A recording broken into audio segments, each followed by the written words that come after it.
जब तक हमें संसार में कुछ भी अच्छा लगता है, कोई पद, कोई प्रतिष्ठा, कोई व्यक्ति, कोई वस्तु, कोई स्थान, कोई भोग, तब तक अभी युगल सरकार का रंग हृदय पे नहीं आया है। ये भूल मिटाने के लिए हमें मानव जन्म मिला है। यहां जो कुछ भी है इंद्रजाल है, माया का जादू है। ना पीछे कुछ टिका, ना आगे कुछ टिकेगा। बीच में जो टिका दिखाई दे रहा है वो भी नहीं टिक रहा। जैसे हम यमुना जी का दर्शन करते हैं तो जिस पर दृष्टि गई वो जल तो न जाने कहां निकल गया, पर हम कहते हैं हम वही जल देख रहे हैं, लेकिन वो जल जिस पर पहली दृष्टि गई वो तो प्रवाह में निकल गया। ऐसे ही काल के प्रवाह में हमारा प्रतिपल जीवन नाश को प्राप्त हो रहा है। ए गंवार, ए अंधे, क्यों तू अपना समय इस भूल भुलैया में नष्ट कर रहा है? क्यों नष्ट कर रहा है? ए मन, बहुत जन्म ये सब भोगा है, एक जन्म थोड़ा धर्म से चल लो। ये नहीं तुम्हारे को कहा जा रहा कि तुम भोग भोगो ही नहीं। यदि तुम्हें सर्वात्म भाव से भोग त्याग की सामर्थ्य नहीं प्राप्त है तो धर्म पूर्वक भोगों को भोगो, शास्त्र आज्ञा के अनुसार भोगों को भोगो, तो मुक्त हो जाओगे, पाप नहीं लगेगा।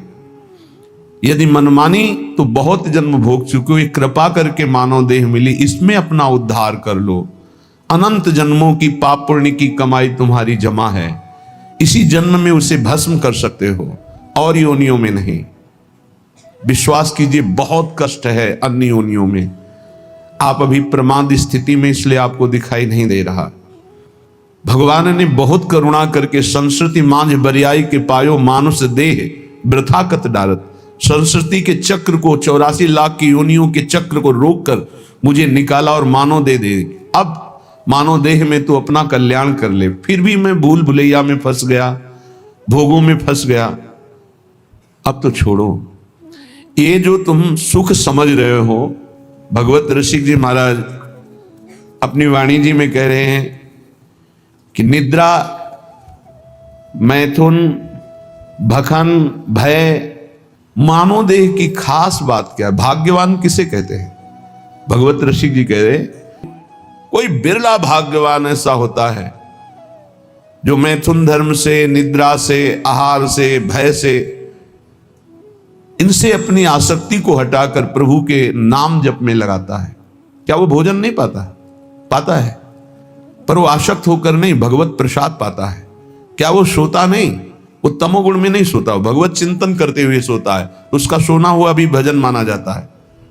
क्या वो संतान उत्पत्ति नहीं करता? करता है, भगवान की आज्ञा पालन करने के लिए, ना कि बेविचार के लिए। बड़ा उत्तम देह प्राप्त हुआ है, ये पशुता में नष्ट करने के लिए नहीं है। बड़े भाग्यवान हैं जिनको अध्यात्म सुनने को मिला और वो अध्यात्म के श्रवण बल से असत वासनाओं का, गंदी आदतों का त्याग करके भगवान के भजन की तरफ, सतमार्ग की तरफ चले। कोई बिरला भाग्यवान भगवान के भजन में लगता है। पर ध्यान रखना, ये शब्द याद रखना, भगवत मार्ग में जो ही चलोगे तो दो प्रकार से भारी बाधा आ जाएगी। या तो इतनी अनुकूलता आ जाएगी कि आप फंस जाओ और भजन छोड़ दो, और या इतनी प्रतिकूलता आ जाएगी कि भयभीत होकर छोड़ दो। माया ये दो पासे फेंकती है। तो बोले भाग्यवान लही कोई होई जो भगवत अंगी। भगवत अंगी कौन है? भगवत प्रेमी महात्मा। भाग्यवान वो जो किसी महात्मा के अनुशासन में अपने जीवन को चलाने लगे। फिर नहीं, ना तो प्रतिकूलता गिरा सकती ना अनुकूलता। जहां प्रतिकूलता आई तहां उत्साह वर्धन, और जहां अनुकूलता आई तो धर्म के द्वारा उस अनुकूलता को बांटना। ये संतों के अनुशासन में होता है। जो भगवत प्रेमी महात्माओं के अनुशासन में होते हैं तो आई हुई अनुकूलता को जगत मंगल के लिए वितरित करना और आई हुई प्रतिकूलता को भगवत विधान मानकर मुस्कुराते हुए सहना, ये संतों का संगी सीख सकता है, दूसरा कोई नहीं। निरंतर जो प्रभु में डूबे हुए हैं ऐसे महापुरुषों का जिनको संग मिल गया। भगवत विमुख नल है, अगर वो भगवत अंगी नहीं है तो चाहे वो भेषधारी क्यों ना हो, समुद्र में डूबेगा। इस संसार के भेष नहीं बचा सकता, भेष नहीं बचा सकता, उद्देश्य बचाता है। उद्देश्य जिसका भगवत भजन भगवत प्राप्ति है, ऐसे भगवत अंगी महात्मा का संग हमारे उद्देश्य का परिवर्तन कर देता है। जो उद्देश्य भोगों में था, शरीर में था, नाशवान संसार में था, वो अविनाशी चिदानंद प्रभु में हो जाता है। ये दुर्लभ बात भगवत प्रेमी महात्माओं से मिलती है। इसीलिए तात स्वर्ग अपवर्ग सुख, एक क्षण मात्र के सत्संग से जीवन का जीवन परिवर्तन हो गया। जब भगवत अंगी अर्थात भगवत प्रेमी महात्मा का संग मिल जाता है तो वो भगवत रसिक हो जाता है, प्रभु के रस में चित्त डूबने लगता है। वो रसिक जन अद्भुत आनंद प्राप्त करते हैं। क्या? निद्रा, मैथुन, आहार आदि का सुख तो ये पापी जन भी, संसार के पशु पक्षी भी भोग रहे। दुर्लभ रस उनको प्राप्त होता है जो भगवत अंगी हो गए। भगवत प्रेमी महात्माओं के संग से भगवान के चरणारविंद की प्रियता, प्रियालाल के नाम रूप लीला धाम की प्रियता जागृत हुई, निरंतर भजन वृत्ति बढ़ी, हृदय के दिव्य नेत्र खुले। तो फिर क्या देख रहे हैं? दिव्य निकुंज प्रकाशित है और कुंज निकुंज की लताओं के छिद्र में नेत्र लगा के प्रिया प्रीतम की रसकेली का दर्शन कर रहे हैं। अद्भुत महासुख, इसके आगे कोई सुख नहीं है। ये वो प्रभु हैं जिनके श्री चरण भगवान शंकर के ध्यान में तो तांडव प्रकट हो जाता, अद्भुत आनंद का तांडव।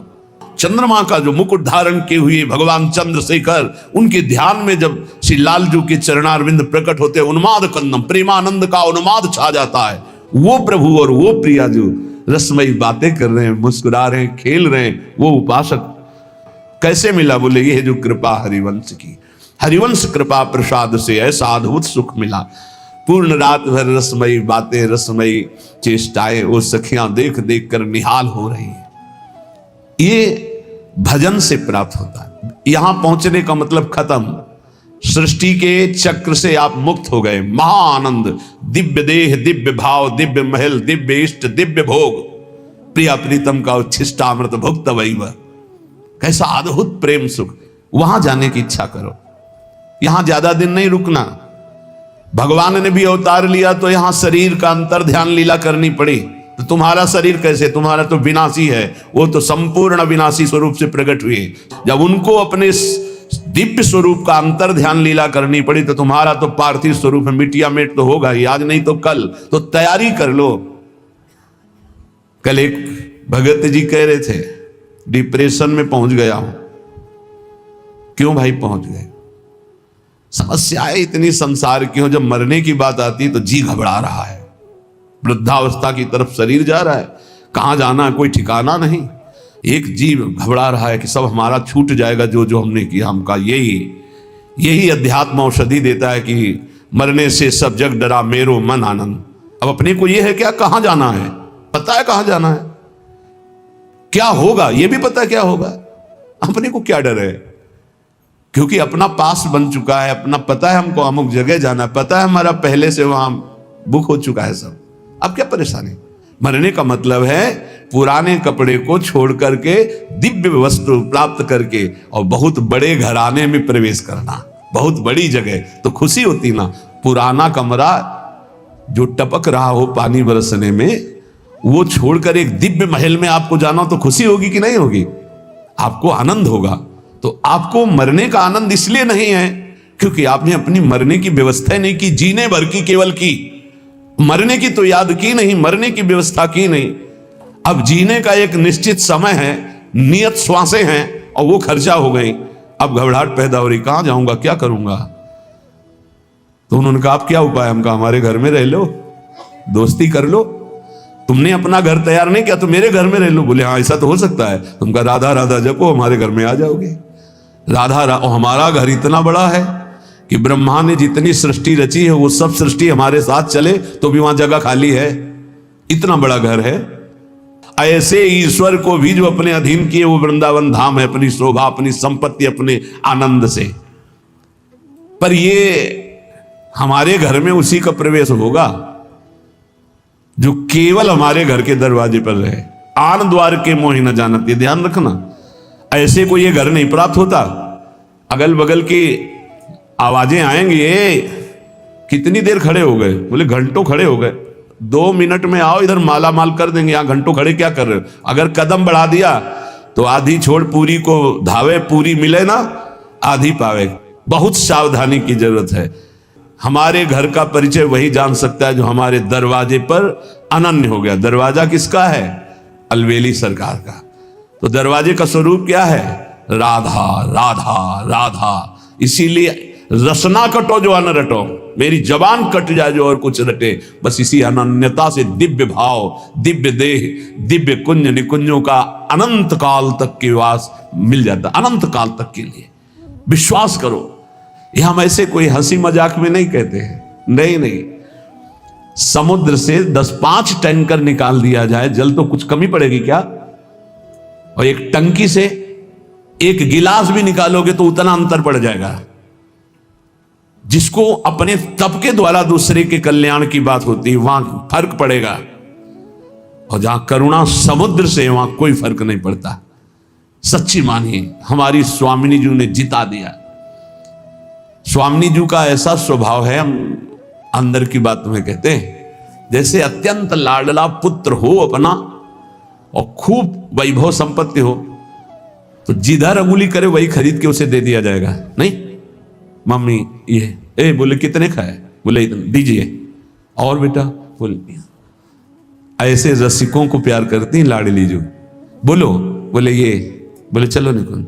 और बोले ये, बोले ये सब, बोले ठीक है पास। ऐसा स्वामी, उन्हीं के स्वभाव के, और ये स्वभाव आचार्य से परिचय मिलता है। उसी बल से तो हम बोलते हैं, हमारा कोई अलग बल थोड़ी, मेरे बल से वृंदावन रानी, उन्हीं के बल से। कैसा भजन होना चाहिए? हमारे घर का भजन कैसा है जिसको हमारे घर की प्राप्ति होगी? प्रिय श्री श्यामा श्याम ये भय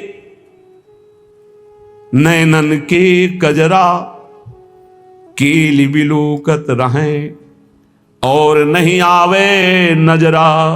ओहो, श्यामा श्याम कैसे प्रिय लगे? बोले कामी के प्रिय कामिनी। गोस्वामी तुलसीदास जी ने भी मांगा यही। भगवत रसिक जी कहते जैसे कामी को कामिनी, लोभी को दाम, ऐसे हमारे को श्री श्यामा श्याम। और श्री श्यामा श्याम ये तो हमारे नेत्रों में काजल के समान विराजमान हो गए। अब मैं इनकी कृपा से इनकी केल को निरंतर देखता रहता हूं। जो श्यामा श्याम का निरंतर भजन करते हैं उनके नेत्रों में जब श्यामा श्याम प्रकाशित होते हैं तो उनकी हालत हो जाती है ऐसी जैसे सावन का अंधा। हरियाली देख के अंधे हुए तो पूरा जीवन हरियाली ही हरियाली रहेगी, क्योंकि उनके नेत्र हरियाली के समय से गायब। तो श्यामा श्याम को देखकर नेत्रों की जगत देखने की जो मायामयी बात थी वो खत्म हो गई। तो जिधर देखते हैं उनको श्यामा श्याम ही दिखाई देता है। अब कुछ और दिखाई दे तो कामना होना, श्यामा श्याम को देखने वाले निष्कामी हो जाते हैं।